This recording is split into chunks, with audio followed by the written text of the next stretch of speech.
Hi, I'm Ali from PCGamesN, and I'm here to tell you everything you need to know about League of Legends patch 8.9. The biggest change in this patch is to Ryze, who Riot still don't seem to have quite settled on. The ever-changing spellcaster has significant changes to all 4 of his spells, so while it might not be a full rework, it's definitely up there. His Q now only has 5 ranks, while it used to be 6 due to changes to Ryze's ultimate, which we'll get back to in a second.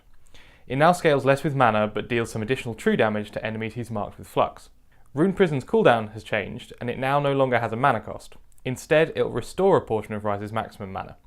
However, Riot have removed the root CC, replacing it with a 50% decaying slow. Spell Flux has changed to do more damage, but its bounce range has been decreased. Comboing it with Rune Prison will now restore the latter's root CC, but the ability does now do less damage. Finally, Realm Warp is now getting a 3rd rank, and an increase in range to 4,000 units from rank 1, compared to 1,750 or 3,500 units at ranks 1 and 2.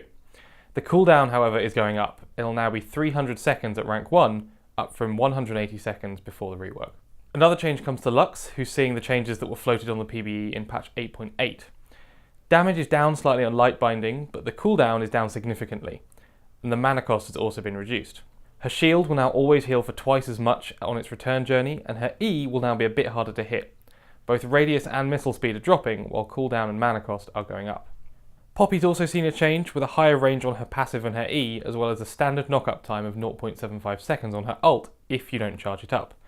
She is seeing decreased movement speed though, both as a base stat and through her W. Finally, Shyvana is seeing some scaling changes. The AP is being taken off her W, Burnout, and instead it's being put on Flame Breath and Dragon's Descent, which are both seeing their AP scaling increase in this patch.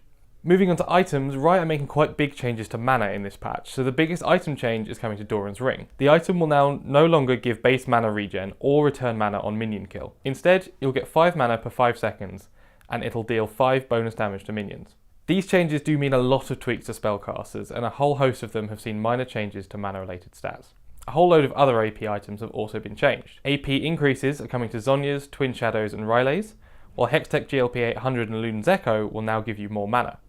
Several items, including Abyssal Scepter and Archangel Staff, are seeing prices or build paths change as well. Moving on to runes, patch 8.9's only rune change is a tweaked version of patch 8.8's change to Unsealed Spellbook.